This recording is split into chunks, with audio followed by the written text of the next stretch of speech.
What's up, everybody? This is Karak with ACG, and as always, it's my continuing mission to bring you reviews that aren't 2 minutes long or filled with sponsored bullcrap that'll probably get demonetized anyway, so who cares? Today, I'm stoked to bring you the review for Marvel Versus Capcom Infinite, or as I like to call it, the Holy Crap Simulator number 6, because few things in the world can equal a game where the combined might of a couple alien planets, human religions, and dudes from Ghouls and Ghosts can get together and smash each other so hard in the faces that their clothes just fall off. But boom, here we go. Now, changed here, of course, is that the prior titles had you having 3 against 3, and now you're 2 against 2. But you know what? That's probably better anyway, because, I mean, everybody remembers Hawk and Animal from the Road Warriors, but who the hell remembers Crush? Here, we see a far quicker instant tag dynamic that replaces the power assists of the previous titles. Let's see how it did, shall we? As always, if you like the video, maybe subscribe. So here's my review for Marvel Versus Capcom Infinite. Gears of Street Fighter, absolutely all the colors of the rainbow, and what happens when a game realizes sometimes talent is DLC you can't buy. Graphics are up first. You know, this is honestly a bit hit and miss here. First, there's much to be said about the art direction, and we've seen some great strides in some of it since its original previews, but holy crap, some of these characters still look like DeviantArt fan first attempts. There are folks like Captain America who looks like that one picture that's always used to show how bad art can ruin a comic book superhero. His chest looks like a full-size human, could use it for a friggin' rumpus room. But to me, it's less that and so much more of how all the characters are handled. No attempt is really made to mix the characters from the different games. So Arthur from Ghouls and Ghosts looks like a friggin' nightmare when he first shows up, like some freakish animatronic in his underpants, despite the fact that I actually adore that character. Or how boring some of them look, like Thor, who might as well just be called Captain Bland, now in command of the Boring Corps. It's not that he doesn't look like Thor does, but he does look like Thor does. It's just that there's no extra characterization, making him look like he was freebasing Sylvester Stallone's sweat for 30 years and then they put him in some armor. Where folks like the Hulk and other larger characters carry a bit of tonal resonance in their animation and art, and Spider-Man is handled with incredible care, you then have Nemesis, who looks and animates a bit like he was from a game 2 generations ago. It's pretty hit and miss. Now, that being said, some of these guys do look awesome, and I dig Nova, Iron Man, and a large number of others. It's just that a good deal of time is wasted in the story and so forth, explaining how all these folks came together like they're different factions, but some of them look like they left without putting on their mourning face. Luckily, much of the animation is still superb, and the over-the-top we can topple mountains with a stray fart kind of characters exist here. Size is, of course, a bit off, since many of these would be towering versus the others, and that makes folks who should be huge, like the Hulk, appear a little bit kitty-sized, but that's a worthy trade-off to fight Rocket Raccoon and others, and make it at least somewhat look like it's working.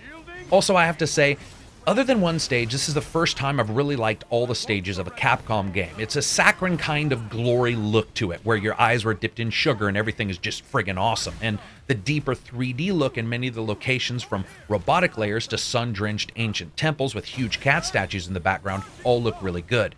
If there's anything missing, it's the fact that they really lack any interactivity, and we're starting to see that in other fighters. I would like to see it added here. Overall, though, they do an excellent job offering unique locations to fight in.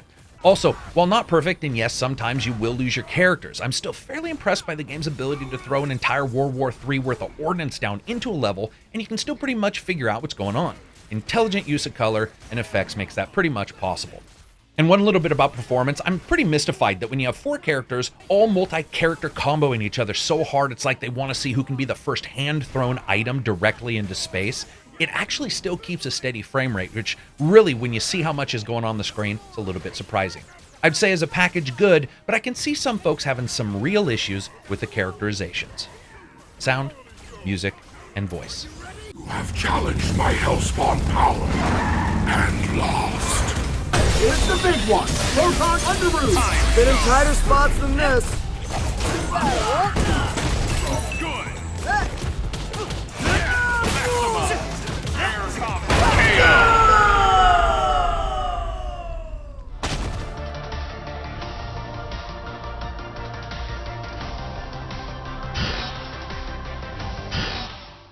And you know what? Let's do music first.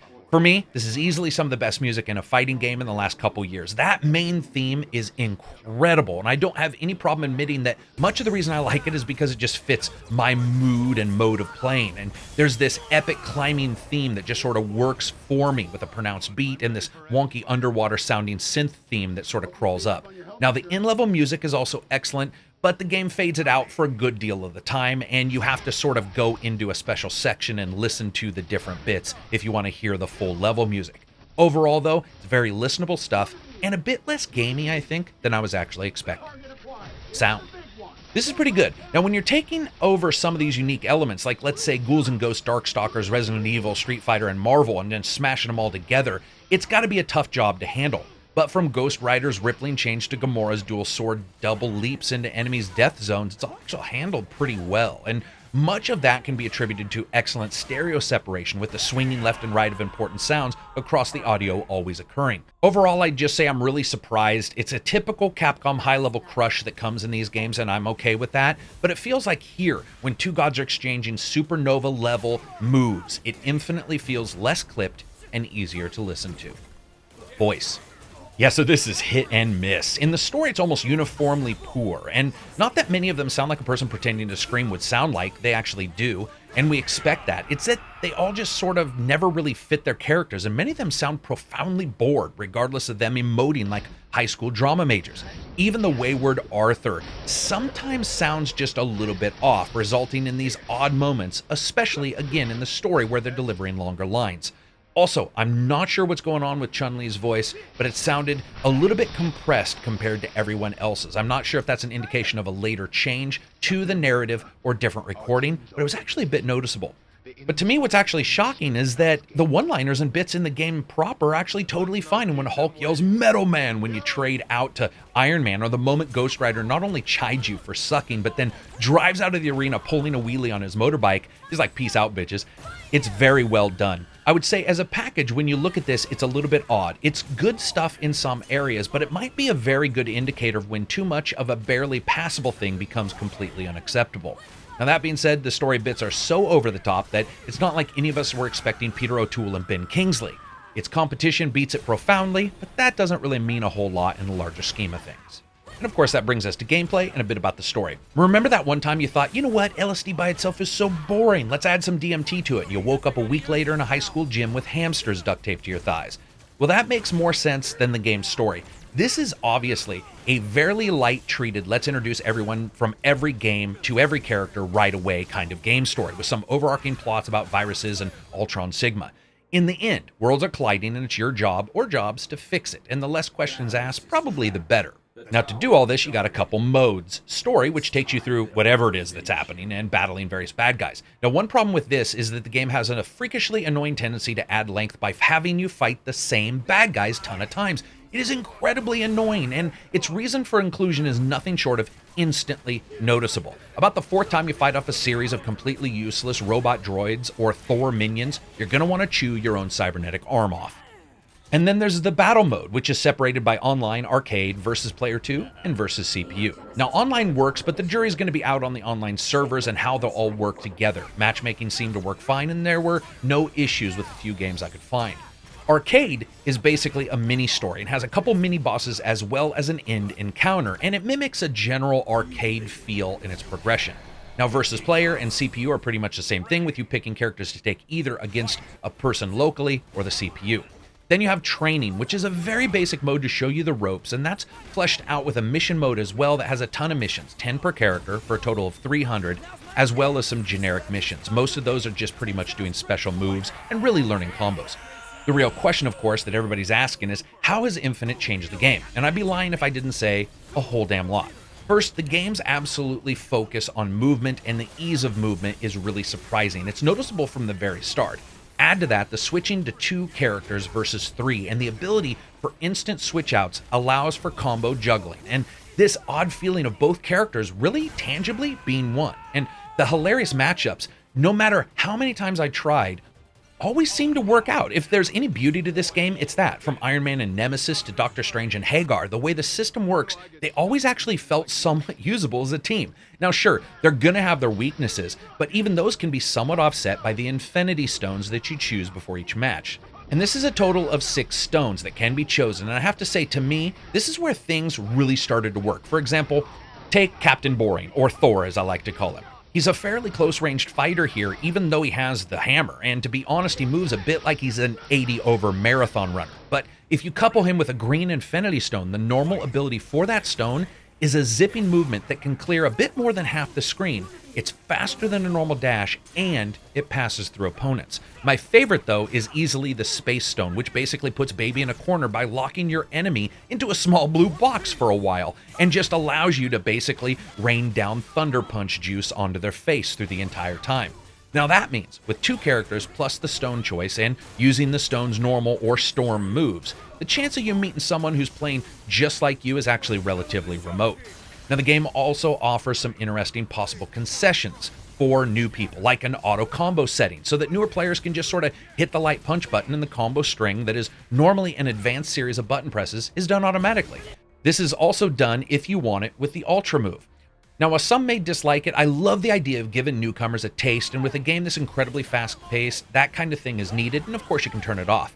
That is, of course, unless you find some particular character's infinite moves, which I'm not going to discuss in this review, and I hope to God Capcom patches them out, but there are a few already found. Now, aside from that, I think accessibility has been added, but overall, masterful gameplay is still going to be rewarded, which is a tough double goal to hit, but I think they actually did it. While a newbie is still going to get gutter sniped by anyone who's been playing for some time, with proper use of a couple moves, they might get some hits in, and if they're playing folks in their skill level, they can see some moves that might have eluded them in previous titles like this, and at the very least might sort of pique their interest towards getting better if they have the time. But the advanced player isn't left out, and already you can see videos of folks doing insane stuff in the game and also defending against that insane stuff. It's that over the top. Is there some imbalance? Yes, for sure. There always is in these games. There has not been a perfect game from these guys that's come out and just been day one great. But it's a game about basically the most powerful characters in the universe all planting down into a friggin' mosh pit and then seeing who can vaporize the others the quickest. It's not subtle. I mean, in this game, you can go from a 99 move hit combo to a special move, let's be honest. And also, in the future, there's some DLC characters coming our way. There's a couple caveats here, though. One is the AI setting. It has some freakish spikes and drops, and the games, especially in the battle mode and arcade mode, its reliance on fighting more than one character isn't so bad, but they just aren't that fun. And then suddenly you might be faced with a team up where apparently those guys are straight up back of the bus delinquents and never read the fighting game manual and just wade into your flamethrower time and time and time and time again. Even on the hardest difficulty, I would really love some tuning here because there didn't seem to be a ton of balance. Sometimes it was incredibly difficult and other times you just smoked them. And of course, smoking brings us to fun, and that's fun factor. And I admit, losing a character seemed like a gamble, but the way the characters can flow into and out of combat and the Infinity Stones absolutely make up for it. For example, an Infinity Stone of Power in the hands of Thor and Hulk is like something out of a friggin' Wile E. Coyote School of Getting Extra Horsepower cartoon. It is great. But that doesn't mean that you can't lock them down or use the Infinity Stone that brings a down fighter back to life against them, which can be the beginning of the end in some of these combats. It's epic stuff, and it just really works. Is it insanely fast? Yes, it is. It makes games like Mortal Kombat, Injustice, and many others look pretty much slow. But its natural feel and excellent control means that, oh man, you just did that kind of moments are going to happen quite often. And I think a huge component of that fun is reaching out to new fans with the auto combat system. It doesn't impact people because you can turn it off if you want to, who played these kind of games for a lot of time, but it allows people to get into it and get excited about a new title.